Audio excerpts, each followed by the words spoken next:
These days, there's many illnesses in the world that you can determine using a blood lab to include cancers, diseases, and viruses. Most of them could be lethal, so it's good to determine them using blood draws. So today, I'm going to demonstrate how to properly perform a blood draw. Just a little background about myself. My name is Cheyenne, and I'm a medic in the Army. Right now, my job in the Army is to draw blood for all the soldiers in processing in the Fort Hood. So we test them and keep them up to date for HIV, we test to keep their DNA in the system, and we also test for pregnancy and their blood type. So the three main steps in order to draw blood is first have proper documentation, second to have the correct supplies, and third is to have proper technique when you are doing it. So with proper documentation, it's best to ensure that you have the right patient. So to do that, you just ask them for their full name, their date of birth, or their social. You also want to make sure you are drawing the right lab for the patient. So if they need to get HIV done, make sure the tube is the HIV tube that you are drawing from them. And then the last part on documentation is to make sure that the patient is in a position of comfort. You don't want the patient to be moving around like you have a needle in their arm. So the second part is have the right supplies and to make sure that they are in a convenient location for when you are drawing the blood, they're in area of reach. So for this, you need a tourniquet, the tubes to draw the blood, alcohol prep pads, gloves, gauze sponges, and the 21 gauge 3 1/4 inch butterfly needle, and lastly Coban. So with that, like I said, make sure they're in the proper location, make them in an easy place to reach them so that when you do need them, they are there and you're not moving around trying to fidget around with the needle sticking into the patient's arm. So the last part is proper technique. I'm going to talk about how to do it first and then do it. So first off, you need to place the tourniquet 2 to 3 inches above the site that you are doing it.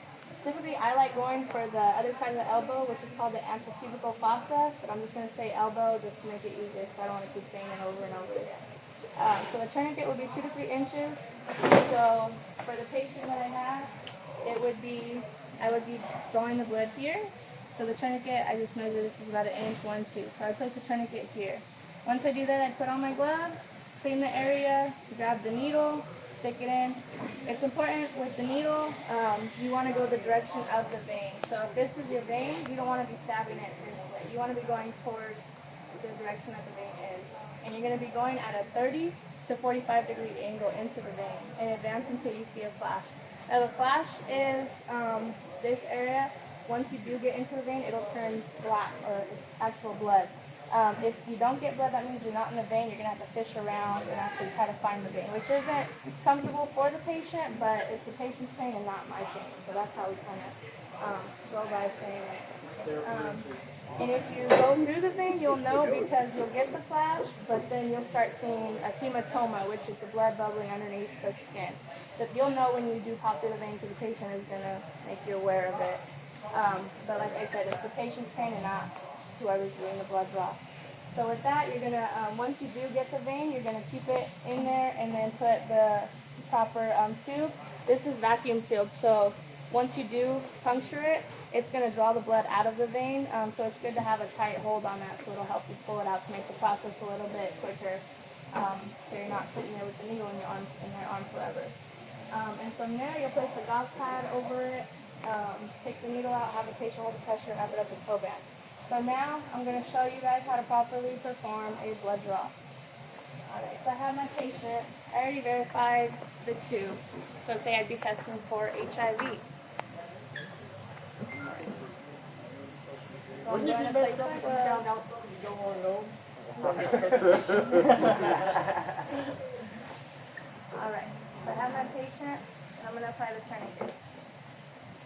Are you really going to draw blood? Yes. Yeah. What do you think we're all here Alright, for? you want to make sure that the tourniquet is tight. She was actually doing The it. tighter the tourniquet, the easier the blood is going to flow. So go ahead and you can tell the patient to pump their fist. It'll make the vein a little bit more prominent. Alright, pump your vein a little bit more. Alright, so you can see when they do that and the tourniquet is tight, you'll see their veins starting to pop out. So from there, I'm going to clean the area. With alcohol, it'll be in a circling motion. Alright, and once you do clean the area, you don't want to keep touching the area. That means it is not sterile anymore. So I have my test tube, I have my Coban, and then I have the gauze pads for afterwards. Can you demonstrate what it looks like? Alright, so for the needle, like I said, it's 21 gauge, 3 1/4 inch. Have my test tube and this. Alright, and I'm going the direction of the vein. So once I get into the vein, I'm in, I see the flash. I'm going to hold this and then put this. Like I said, it's going to be tight, and then there's the blood flowing in the tube. You can see it. You want to get it all the way to the top or to that black line just to make sure they can have enough blood to actually test for.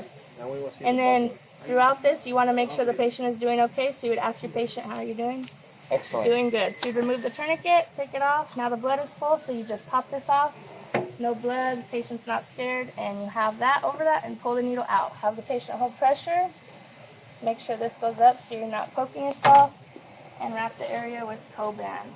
And now with this, it's not an IV, so blood's not going to be trying to shoot out after you take this out. So the patient could take it out after 5 to 10 minutes. And here is the tube of blood.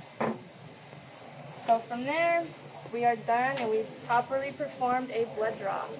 So to close this up, the main step in performing a blood draw is to have proper documentation, the correct supplies, and to have the proper technique. So now you guys are all equipped with the knowledge on how to do a proper blood draw. And that's it. My turn. Give me the needle. That's right. Sit back down. Sit down. I want to see the bubblies.